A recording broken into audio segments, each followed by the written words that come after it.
Muy, pero muy buenas noches a cada uno de ustedes que está conectado el día de hoy, de diferentes países. Ahí vi que está conectando Sonia de Guatemala, José Medina de Colombia, Jenny Peña de Ecuador. Por ahí vi también hermano Harry de Chile, de México, a Bernardita. Le damos la cordial bienvenida. Hoy viernes ya, 26 ya de enero, el último viernes de este mes, año 2024.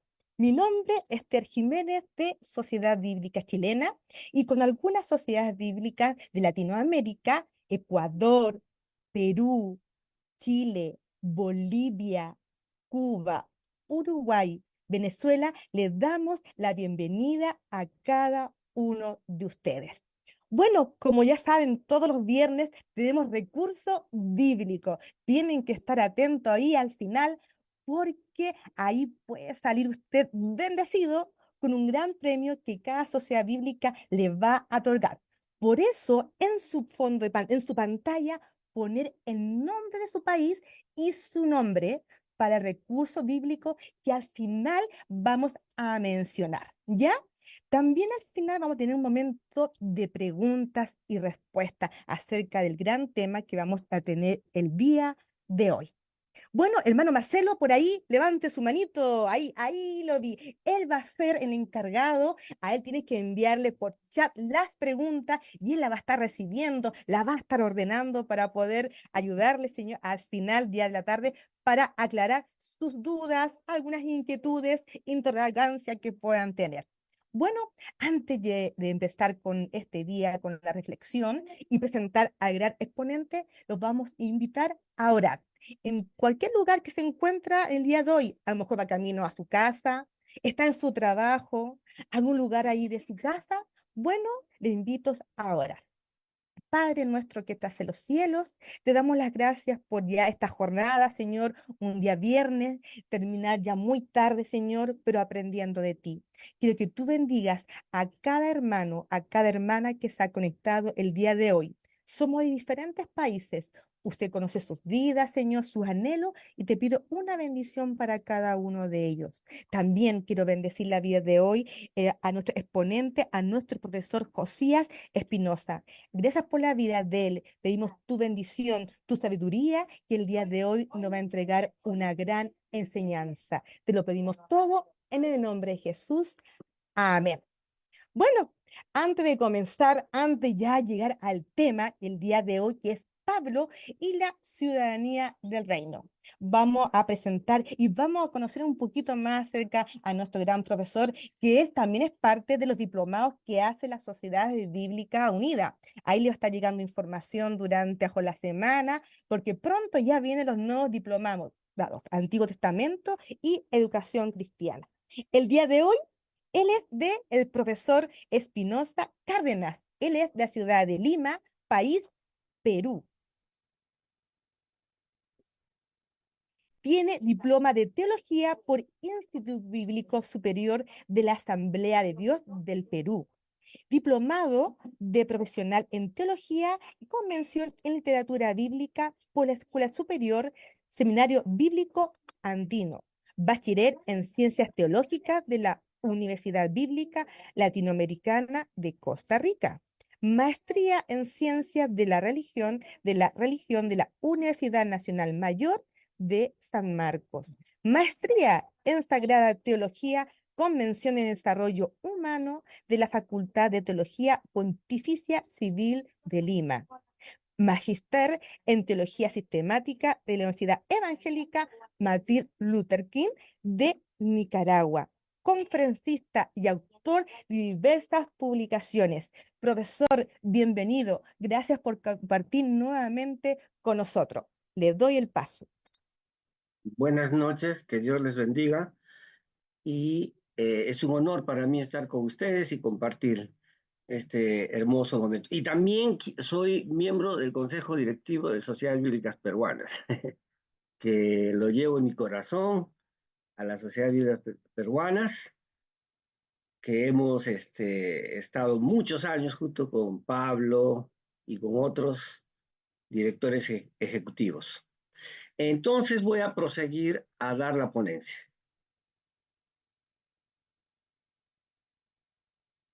El tema que está propuesto para hoy es Pablo y la ciudadanía del reino, basado en Efesios 2 del 19 al 22.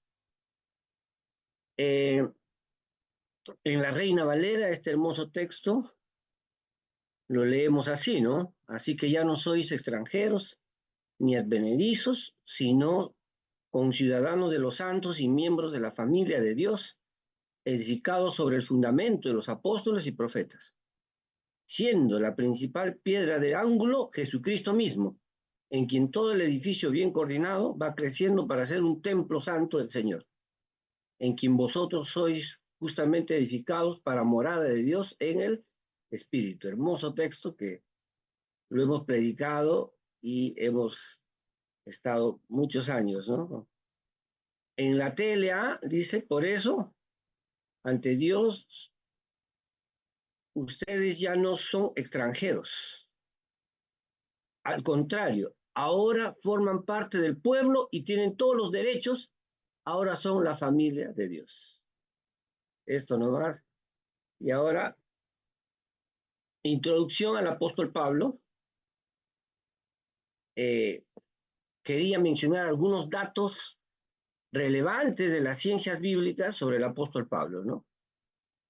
Que actualmente le llaman los biblistas el Pablo histórico, ¿no? Pablo, queridos hermanos, es el escritor más importante del Nuevo Testamento. Se le atribuye 3 escritos en Hechos de los Apóstoles, ¿no? Eh, Aparte de la conversión del capítulo 9, empezamos el capítulo 13. Pablo es el personaje más importante, tanto así que algunos le han llamado el fundador del cristianismo, ¿no? A Pablo, y no Jesús, imagínense. Otros como Hans Kuhn han dicho que la iglesia es más seguidora de Pablo que de Jesús.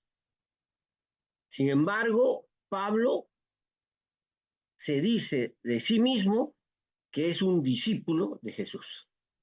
Y creo que eso es lo que más debe importar, ¿no? Las fuentes para investigar al apóstol Pablo, textuales, son 3, ¿no? Las cartas paulinas, donde escribe en primera persona.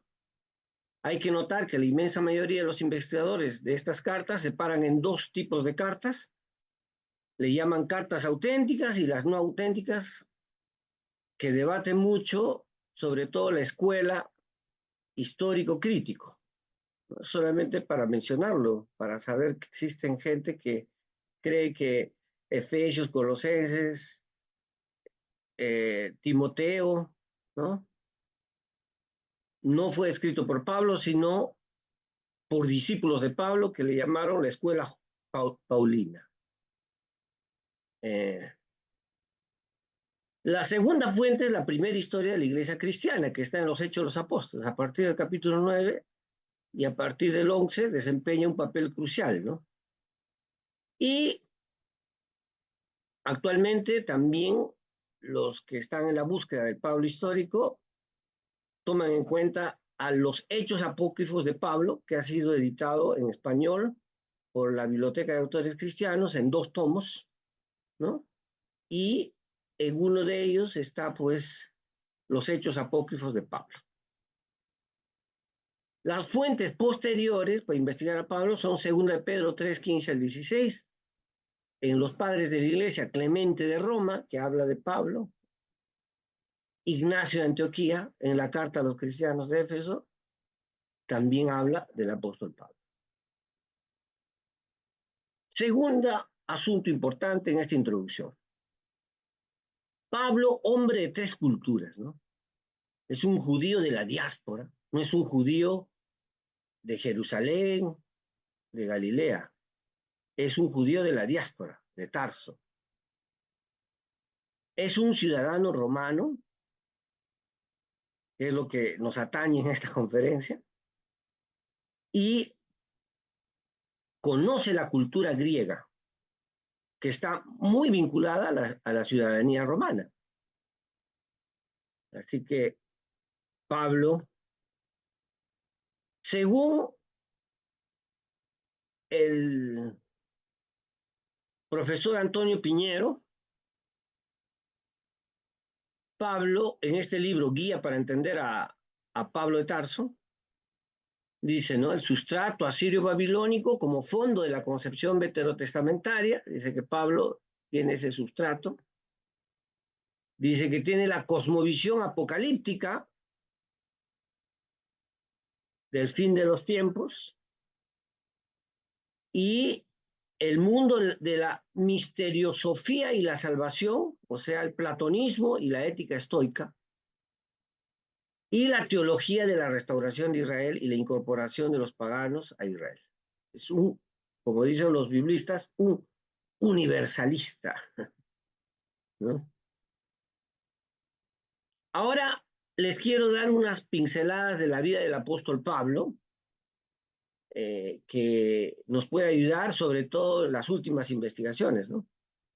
Según Hechos de los Apóstoles, en el 22:3 dice, yo soy un hombre judío nacido en Tarso, o sea, en Cilicia, al sur de la actual Turquía. El apóstol nada dice de ello en sus cartas, ¿no? Que haya nacido en Cilicia. Así que Pablo es un judío de la diáspora y no un judío de Israel, ¿no? Entonces acá, en el atlas histórico de la civilización judía, escaneé una foto, ¿no? Para que sepan cómo los judíos estaban dispersos, ¿no? De Jerusalén, miren, en el año 722 a.C., cuando Asurbanipal destruye Samaria, ¿no? Tenemos la primera dispersión de los judíos, luego el 586 con el imperio neobabilónico, ¿no? Sigue en todos estos lugares, ¿no? Nínive, Cuta, Antioquía, ¿no? Posteriormente Antioquía de Siria va a ser importante en Hechos de los Apóstoles.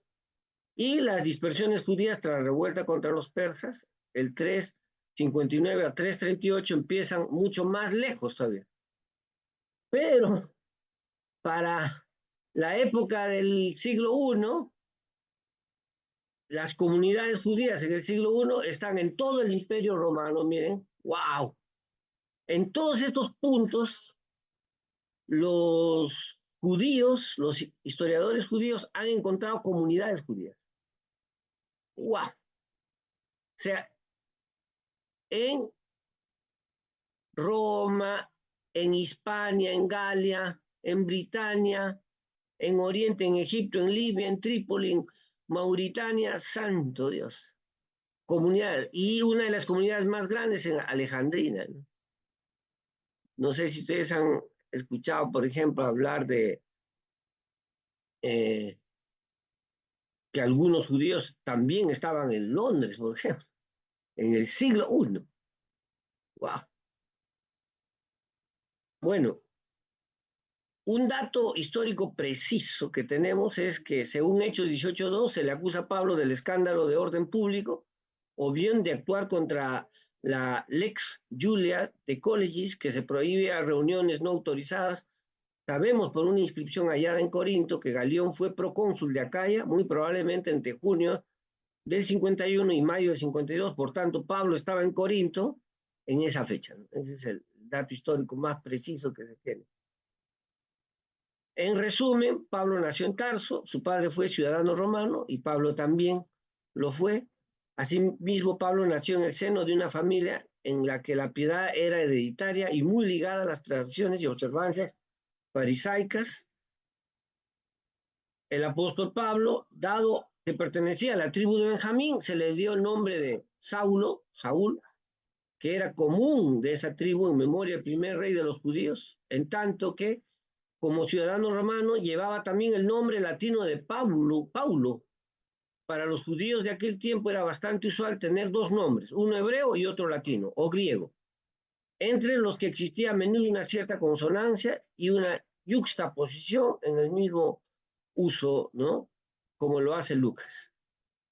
fue natural que al inaugurar su apostolado entre los gentiles, Pablo usara el nombre romano, especialmente porque el nombre Saulo era hebreo, ¿no?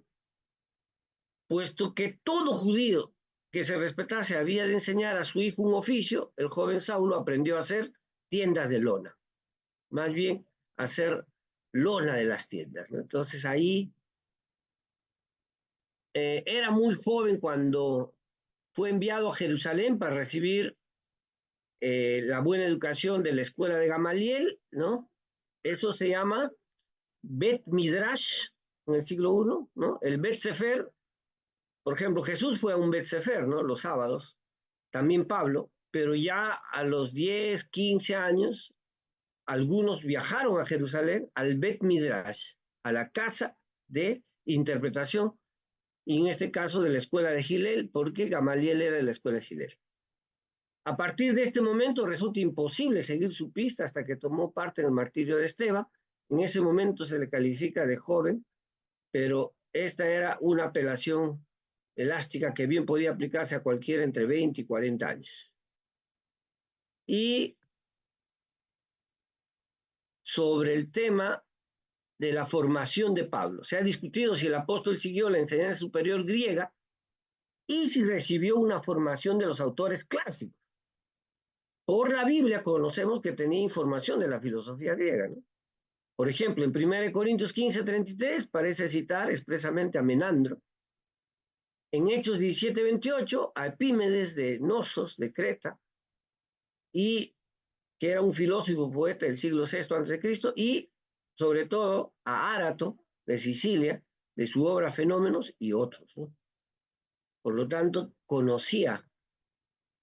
Y un detalle sobre el aspecto físico de Pablo, no se encuentra específicamente en la Biblia nada de su aspecto físico, pero sí en el apócrifo de Hechos de Pablo.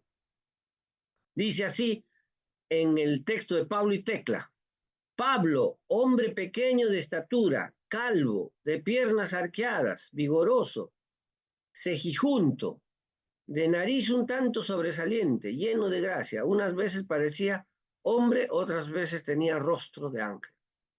Y de ahí han sacado, en el siglo IV, siglo V, Pablo Calvo, ¿no es cierto? Y ya nos metemos al tema mismo de lo que hoy quería compartir, Efesios 2, pero antes de eso tenemos que ver la ciudadanía romana. El apóstol Pablo, queridos hermanos, no da testimonio en sus cartas que posee la ciudadanía romana. En Romanos, hasta Filemón no lo da. Pablo, como hombre versado y romano, no debía ser castigado. Obliga al cumplimiento de la lex Porcia y la lex Lulia, que prohibía azotar a los ciudadanos romanos, ¿no? Así que, entonces, ¿dónde tenemos el dato que Pablo es ciudadano romano? En Hechos de los Apóstoles, queridos hermanos, escrito por Lucas, 3 veces reclama el apóstol Pablo la ciudadanía romana. En Hechos 16, 37 al 39, en Hechos 22, 25 al 29, y en Hechos 23, 27, se podía ser de Tarso y ciudadano romano, por supuesto.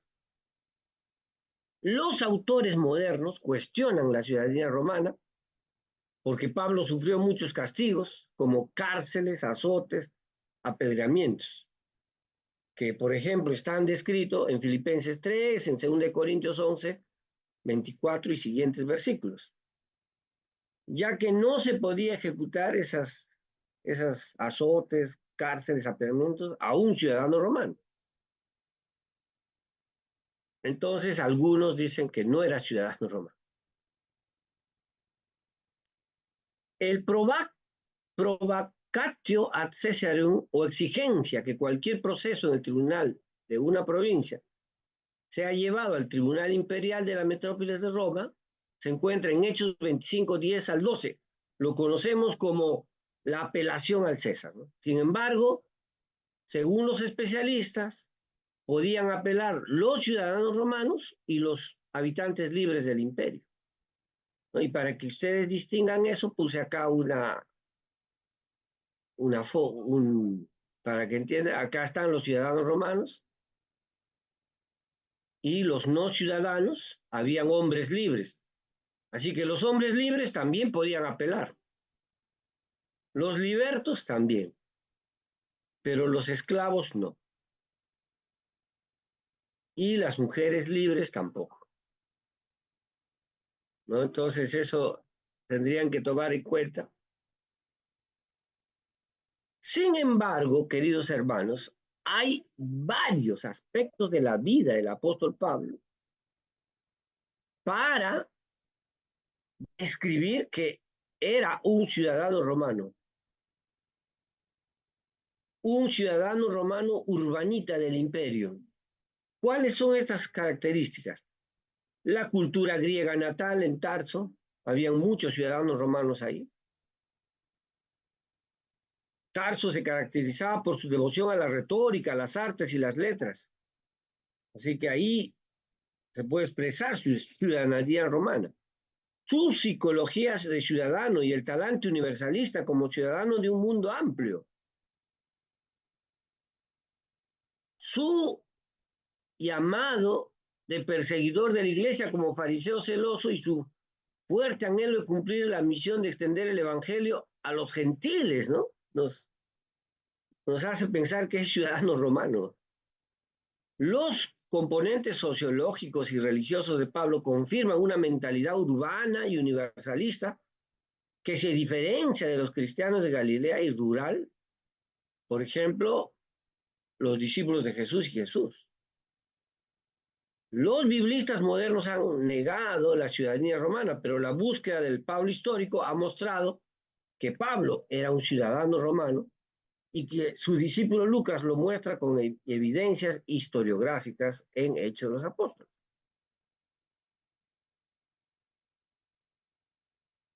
Ahora, ¿cómo era en tiempos de la República los privilegios jurídicos que solo un ciudadano romano podía ejercitar? ¿No? Tenían derecho al sufragio, a participar como votantes, el ius honorum o derecho a ser candidato a las magistraturas electivas. Ellos consideraban, por ejemplo, ser un quaestor un honorum. La provocatio ad populi, el derecho de apelar a las condenas a muerte de un magistrado romano ante los comicios centuriados, más tarde ante el emperador, lo que llamamos en el texto apelar al César. El derecho a integrar las legiones.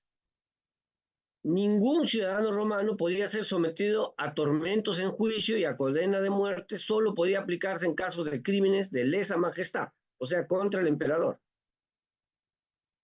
Derecho privado. El derecho a celebrar actos y contratos comerciales, el derecho a contraer matrimonio y adquirir la patria potestad de los miembros de la familia, ¿no? Por eso le llamaban a los ciudadanos romanos que tenían su familia pater familias, ¿no? Y en el derecho privado también podemos ver pues que todo esto se realizaba, ¿no? Y ahí solamente esos derechos lo tenían estos ciudadanos de acá. También tenían derecho a recibir trigo, ¿no? Eso era interesante. Y ahora vayamos a la lectura de Efesios 2, 19 al 22.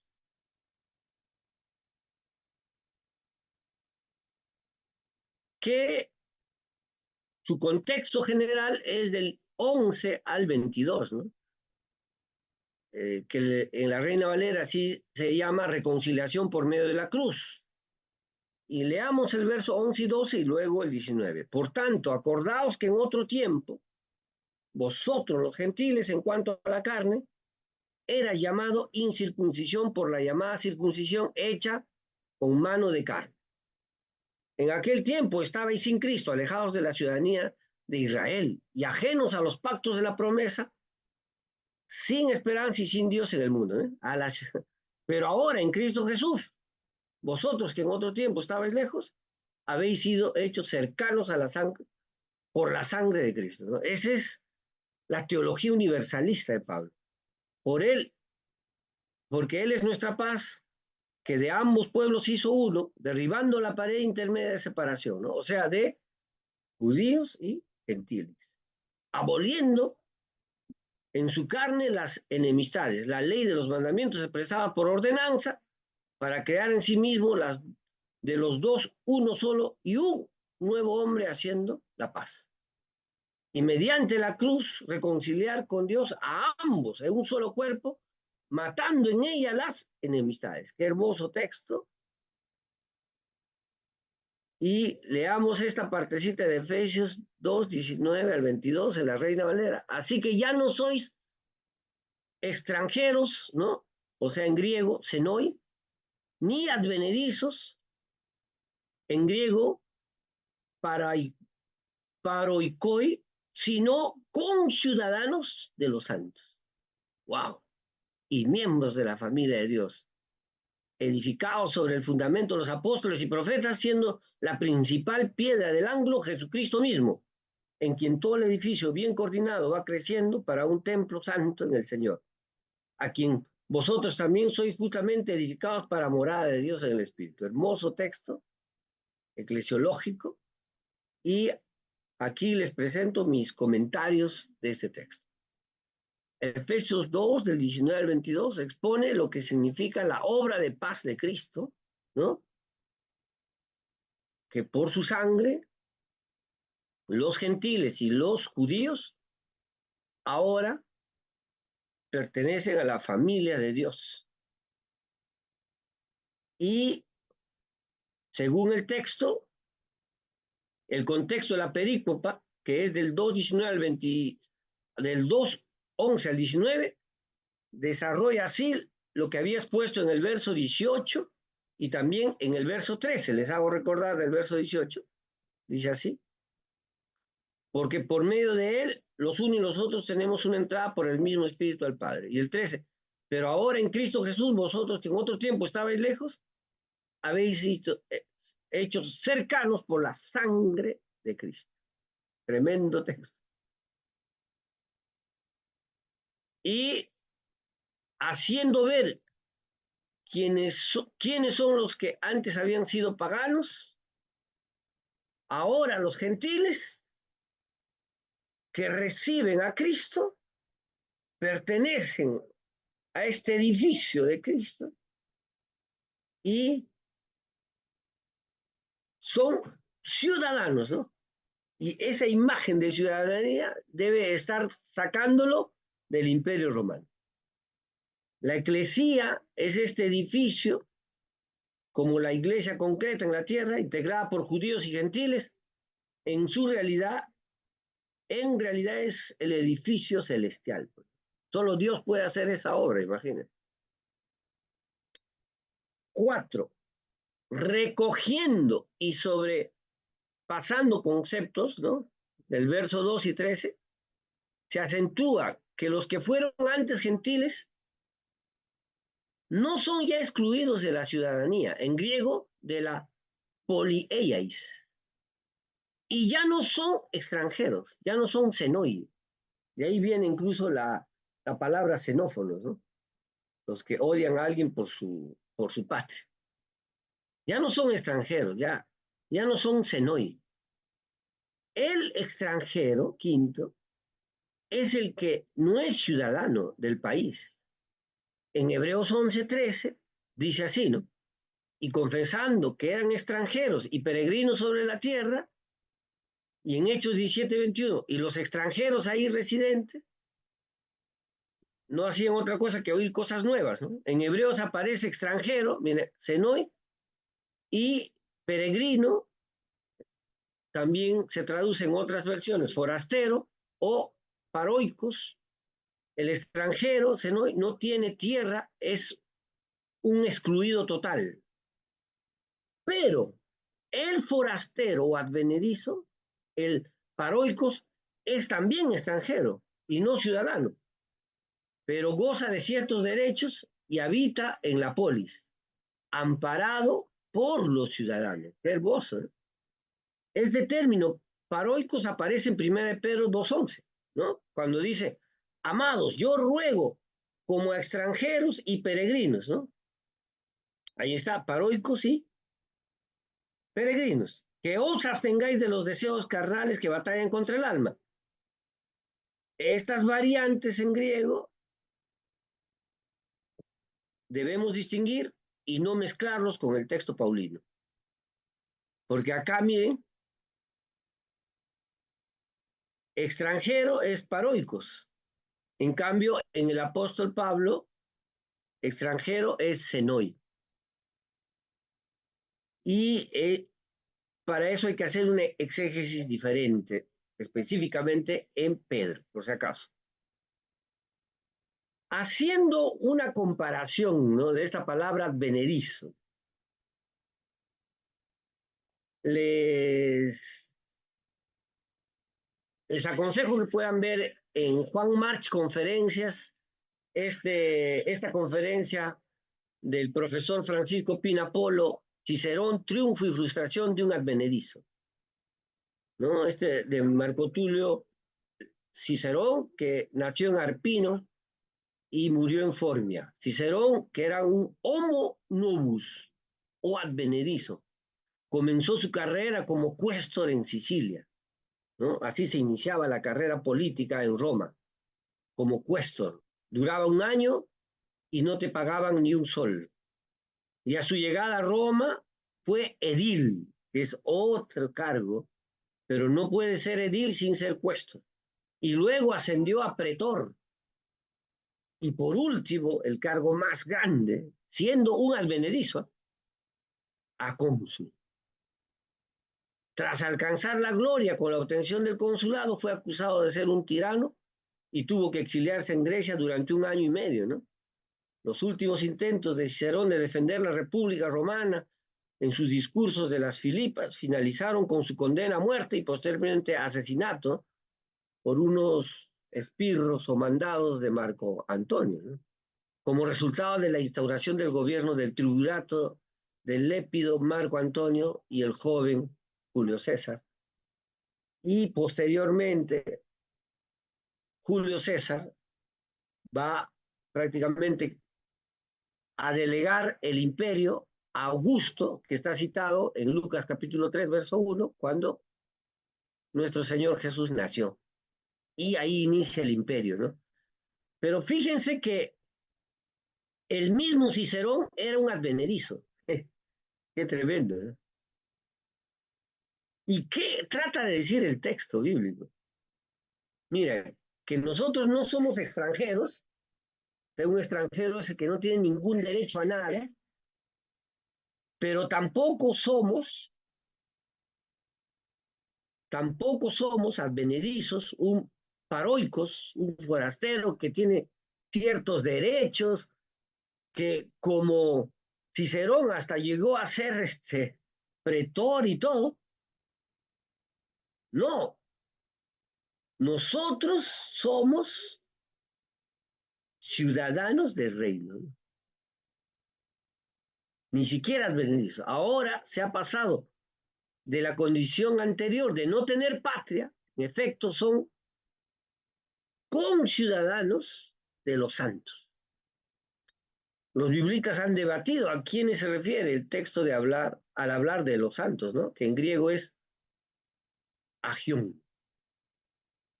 No son los patriarcas ni las personas de fe del Antiguo Testamento, como pensaba Juan Crisóstomo. Él pensaba que estos conciudadanos de los santos eran los patriarcas y algunos personajes del Antiguo Testamento.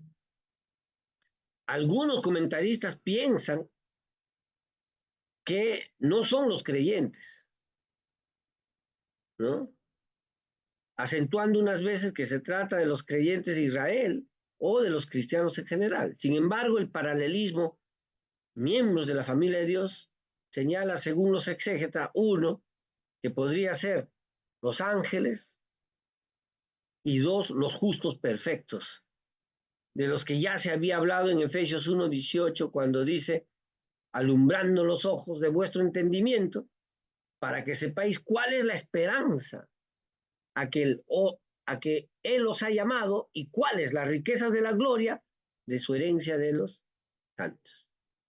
¿No? Esto, los agios. Se trata de miembros de la iglesia, ¿no? Siguiendo al profesor Heinrich Schiller en la carta de los Efesios, este texto, que en su modo de existir se diferencian de los ángeles. Son cristianos perfectos, o como Pablo llama en Romanos 15, cristianos fuertes, a diferencia de los, en Romanos 14, de los débiles de la fe. Entonces, quiero concluir con algunas palabras. Cuando el apóstol Pablo, cuando el apóstol Pablo nos habla de la ciudadanía del reino y, como dice el texto bíblico, de la ciudadanía de los santos, él conoce la condición de los extranjeros. Y los extranjeros no tienen ningún, ¿no? Como acá lo podemos ver en este cuadro, ¿no? Miren,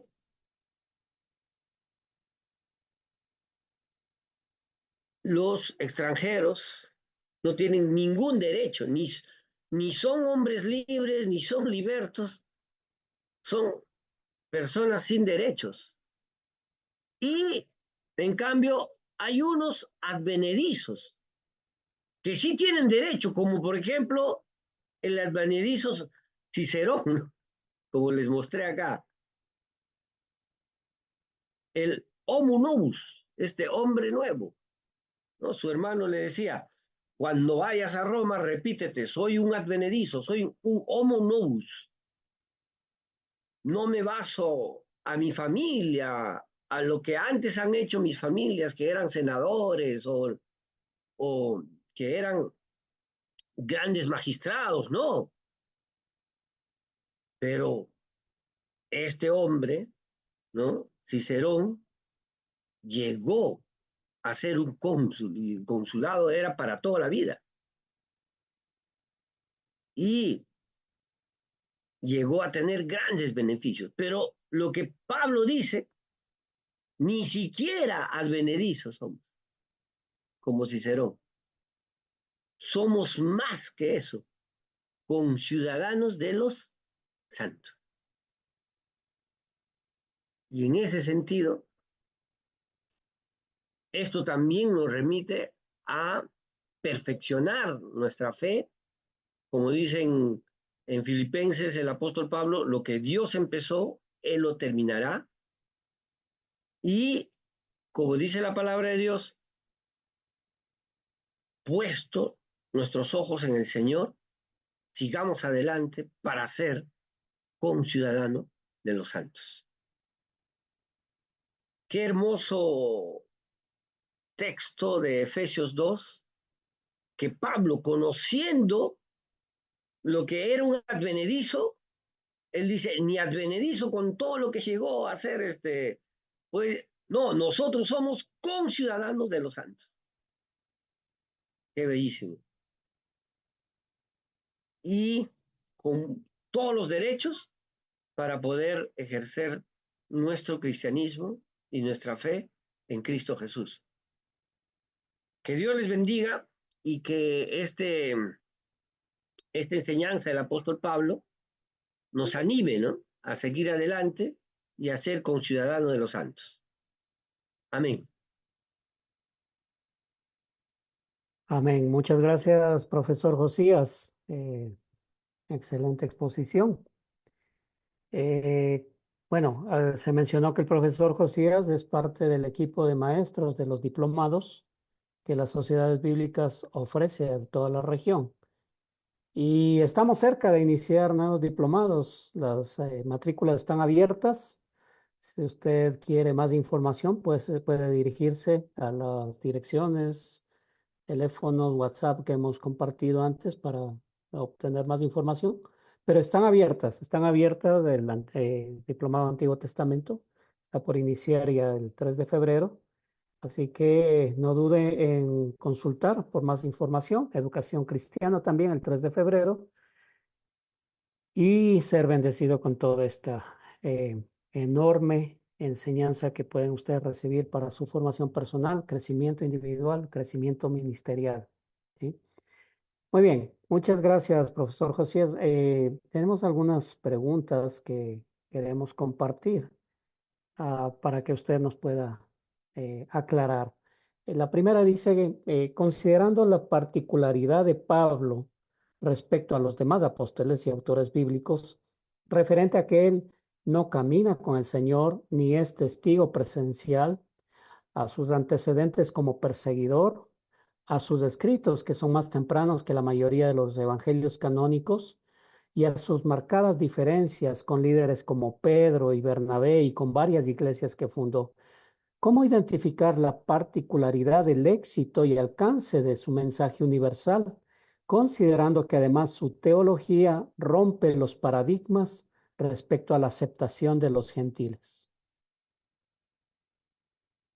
Eh, Como expuse, ¿no? En, en, el, en la introducción del apóstol Pablo, dije al final, ¿no? Que el apóstol Pablo era un, eh, tenía la teología de la restauración y de el universalismo, que era romper esas barreras entre gentiles y judíos. El texto más prominente para comprender esto está en Gálatas capítulo 5, ¿no? Verso 1, 2, 3, cuando nos habla el apóstol Pablo de la libertad en Cristo. Ese texto es impresionante, ¿no? Esta libertad, este que algunos teólogos le llaman la libertad auténtica de Pablo, ¿no? Tomando ese concepto del filósofo Martín Heidegger, ¿no?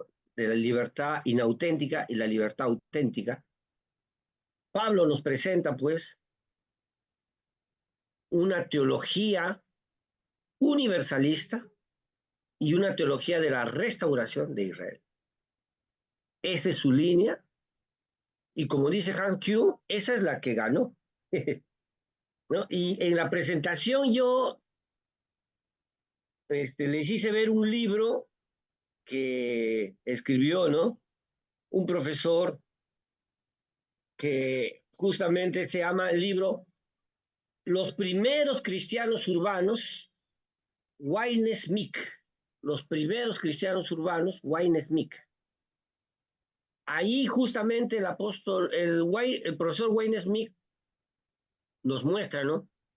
Cómo de un evangelio rural el apóstol Pablo hizo que sea un evangelio urbano del mundo conocido de ese tiempo. Por eso hasta le han llamado fundador del cristianismo a Pablo. Pero yo le creo a Pablo cuando dice que él no es el fundador del cristianismo, es discípulo de Jesús. Entonces, y seguidor del reino de Dios, ¿no? De Jesús. Entonces, ante esa pregunta, querido hermano Marcelo, eh, dos temas principales, ¿no? Pablo lo logra porque es un universalista y porque cree en la teología de la restauración de Israel. Y el verdadero Israel, que también lo aborda en el libro de Romanos capítulo 11, es Israel. Israel es como un árbol y nosotros hemos sido injertados. Esa es la teología de la restauración de Israel. Y por eso logró el éxito, y yo creo que esto fue guiado por el Espíritu Santo. Gracias. Gracias, profesor. Otra pregunta dice así. La iglesia en nuestros países en América Latina está en crecimiento. Esto es un hecho. Sin embargo, la sociedad se vuelve cada día más violenta y conflictiva. El pueblo cristiano vive su espiritualidad dentro de la iglesia de forma aislada y con un mensaje muchas veces separado de esta realidad. Esta realidad que en la práctica todo miembro de iglesia tiene que vivirla y muchas veces sobrevivirla en el día a día. ¿Cómo entender esta dicotomía que vivimos entre la vida eclesial y la vida ciudadana? Sí, esto es tremendo, ¿no? Por ejemplo, la investigación de la religión América Latina, que es la mejor investigación que se ha hecho hasta el día de hoy, se presentó el año 2014 de Pew Research Center y está gratuito en internet. Pew Research Center, la religión América Latina, ¿no? Hay 3 países que evangélicos que han logrado casi estar igual que la Iglesia Católica, ¿no? Honduras es el primer país, El Salvador y Guatemala. Sin embargo, yo tuve compañeros de Honduras y El Salvador en la Universidad Bíblica Latinoamericana. Me hablaban pues de esta crisis terrible que El Salvador, ¿no?, está teniendo con estos maras, salvatruchas y todo. Y wow. Y la pregunta es, ¿cómo el Evangelio va a impactar la sociedad? Y al parecer, ¿no? Tenemos un Evangelio hacia adentro extraordinario. Como decía un teólogo, hacemos guetos religiosos hacia adentro, pero no estamos haciendo un Evangelio hacia afuera, por ejemplo, para llamar en lenguaje actual, en políticas públicas que puedan transformar la sociedad. Y yo creo que ahí justamente la ciudadanía que el apóstol Pablo nos propone, esta ciudadanía de los santos, puede ser eficaz para que las iglesias basadas en el apóstol Pablo miremos, ¿no?, que se puede hacer una transformación social, como lo hizo Pablo en Corinto, en Éfeso, como modelos de transformación social, y podemos crear una transformación social que es la esencia del Evangelio y no lo que hemos hecho en la misión de hacer guetos religiosos, de hacer de las denominaciones una especie de una idolatría a las denominaciones. No, nuestra misión es con la sociedad, es con el Evangelio de Cristo, y eso pues es una ambivalencia, ¿no? Lo que está sucediendo.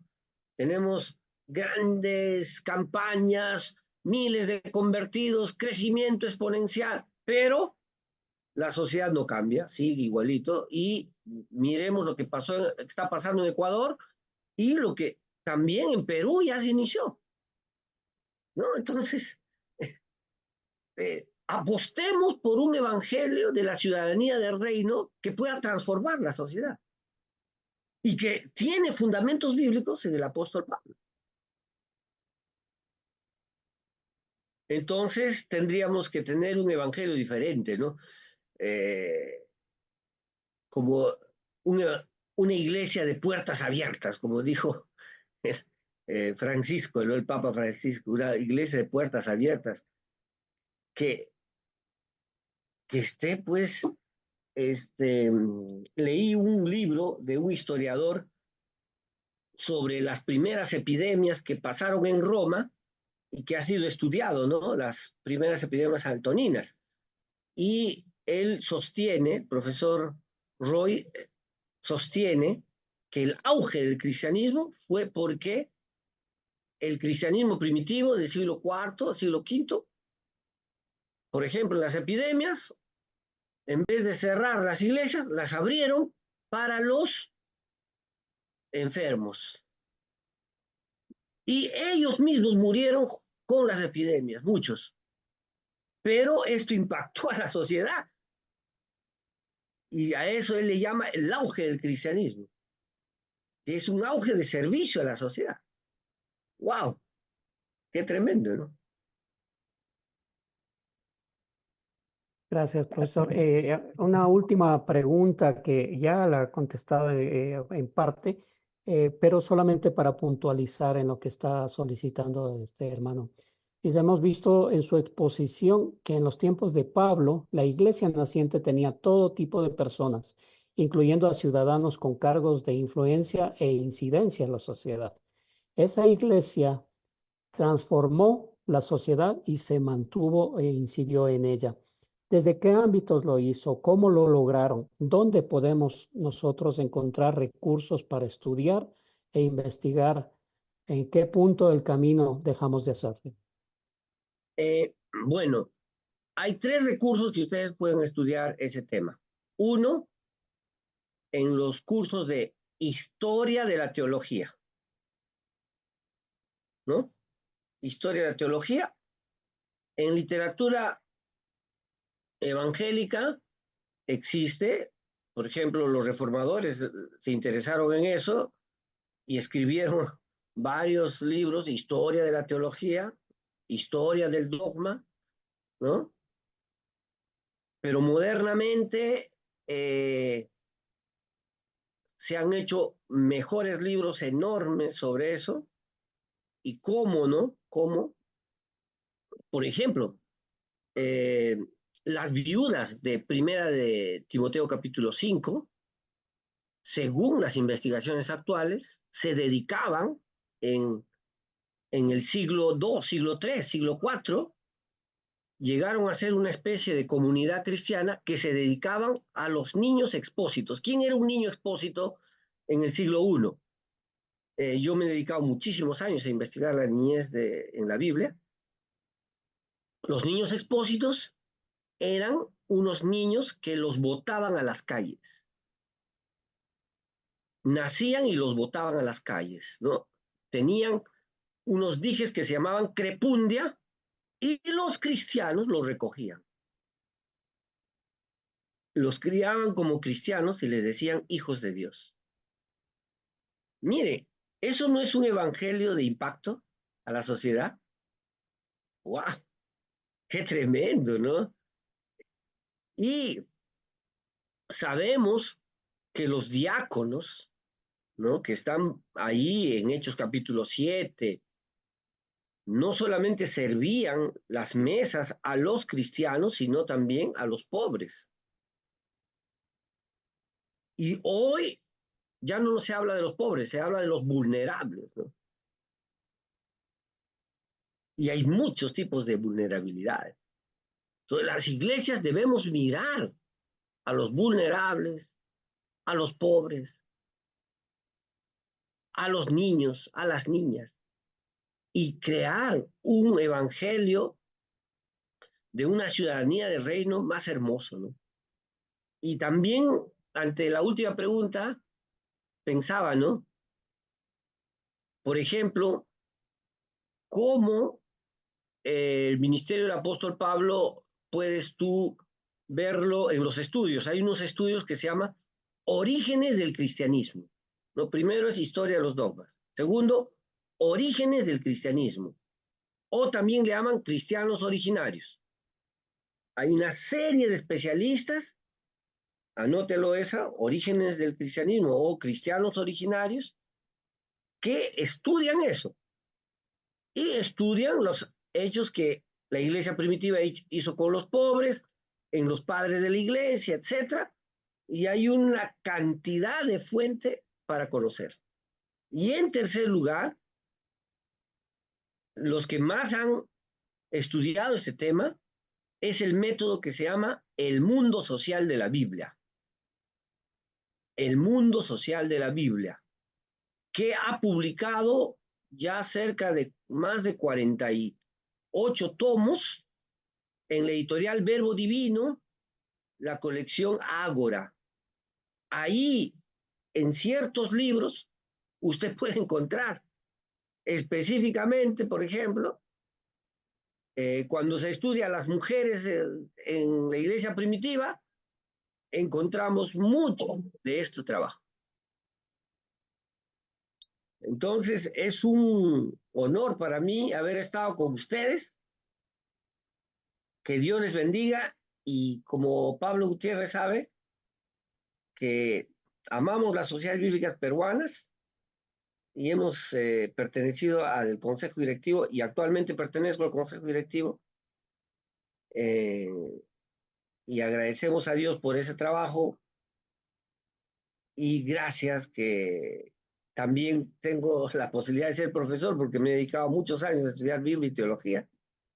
Así que Dios les bendiga y siempre están en mi corazón. Gracias. Muchísimas gracias, profesor Josías. Nos deja mucho, no solo de su conocimiento, sino mucho para reflexionar, desafíos también. Y gracias por compartir esa información de materiales a los que podemos recurrir para ampliar más de lo que en esta noche usted nos ha dejado con la inquietud y expectativa. Muchísimas gracias, Esther. Muchas El gracias. PPT lo puedo compartir con ustedes. Perfecto, muchas gracias. Ahí lo vamos a Yo se estar. lo mando a Pablo Gutiérrez y Esther de Sociedades Bíblicas de Chile lo puede pasar a todos los que desean. Muy Es bien. autoría mía, no es del rincondelvago.com, por si acaso. Yo lo he realizado, así que con cariño se los mando. Hasta luego. Gracias, profesor Josías. Tenemos un gran desafío como iglesia, como personas, un gran desafío. Pero bueno, como cada viernes tenemos grandes expositores, el próximo viernes, ya 2 de febrero, le invito para que puedan reservar, para que puedan agendar, puedan también promocionar a su iglesia, a sus amistades, el próximo webinar que se llama Jesús y la Torá. Esto se va a realizar ya, como le dije, el 2 de febrero, el primer viernes del mes de febrero. Entonces, para que puedan registrar, y como dijo el profesor ahí, vamos a estar mandando ahí el PDT, la presentación el día de hoy, esta gran exposición. Bueno, llegó ya el momento de nombrar a los ganadores para el gran recurso bíblico que le va a otorgar cada sociedad bíblica local de su país. Bueno, atentos a los ganadores. Comenzamos con el primer país, que es Perú, y es una ganadora, la hermana Alejandra Belis. De Chile tenemos a, perdón, me equivoqué de nombre. Perú es Alexandra Beris. De Chile, Verónica Belmar. Estén atentos ahí los ganadores. De Ecuador, Jenny Pena. Atento el país, ahora Guatemala, la hermana Gloria Juárez Azari. Desde Colombia tenemos a la hermana Angélica Romero. Vamos, puras hermanas, pero ya vienen ya los hermanos ya en estos momentos que también van a ser ganadores. Tenemos Bolivia, ahí tenemos al primer hombre, Joel Espinosa. México, una hermana nuevamente, Mari López. Y de Nicaragua, Marwin Bermúdez, para que puedan anotar, se puedan contactar con la sociedad bíblica de cada país y ahí con mucho entusiasmo le vamos a estar enviando su recurso bíblico. Bueno, ahora vamos a dar término, pero antes ya de dar término, vamos a terminar como una oración. Y le invito nuevamente a inclinar su rostro donde quiera que se encuentre. Señor, gracias, Señor, estamos agradecidos por esta oportunidad, porque hemos aprendido, Señor Jesús. Gracias por la vida del profesor, por su sabiduría, y Él nos enseña a nosotros y a cada alumno, alumna, cada hermano, hermana que se ha conectado, Señor. Tu bendición, Señor, un buen fin de semana para cada uno de ellos. Que tú bendigas sus proyectos, Señor, sus ministerios que puedan tener en su hogar, en su iglesia. Pedimos que tu presencia nunca se aparte de nuestra vida. Te lo pedimos en el nombre de Jesús. Amén. Ahora le invitamos que puedan abrir sus micrófonos, también mejor poner ya sus caritas para verle, nos podamos saludar, nos podamos despedir ahí, pueden ya abrir sus micrófonos. Ahí tenemos ya Quito, Ecuador. Bendiciones desde Bolivia. Buenas noches desde Guatemala. Desde Hola, mis hermanos. de Perú, desde Perú. Buenas Dos desde noches, buenas México. noches desde Perú. Dios bendiga. Les saluda.